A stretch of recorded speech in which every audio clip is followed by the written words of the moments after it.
શું તમને પણ લેન્ડ ગ્રેબિંગના કાયદાની ધમકી આપવામાં આવે છે? શું તમને પણ આ કાયદાનો ડર બતાવીને બ્લેકમેલ કરવામાં આવે છે? તો ગભરાવાની જરૂર નથી, કારણ કે લેન્ડ ગ્રેબિંગનો કાયદો એ ધમકાવવા માટે કે બ્લેકમેલ કરવા માટે નથી. હવે મિત્રો પ્રશ્ન એ થાય છે કે આ લેન્ડ ગ્રેબિંગનો કાયદો કોના માટે ઉપયોગમાં લેવામાં આવે છે?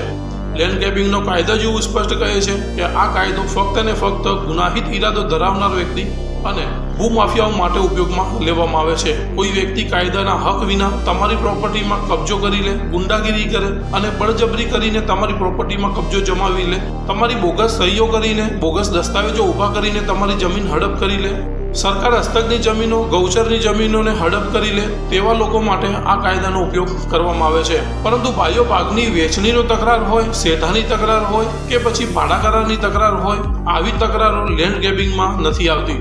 મિત્રો, લેન્ડ ગ્રેબિંગની ફરિયાદ દાખલ કરવી એટલી સહેલી પણ નથી, કારણ કે લેન્ડ ગ્રેબિંગની ફરિયાદ દાખલ કર્યા પછી કલેક્ટર કચેરી આ મામલાની તપાસ કરે છે, તમામ દસ્તાવેજો તપાસે છે અને તે પછી જ મંજૂરી આપવામાં આવે છે.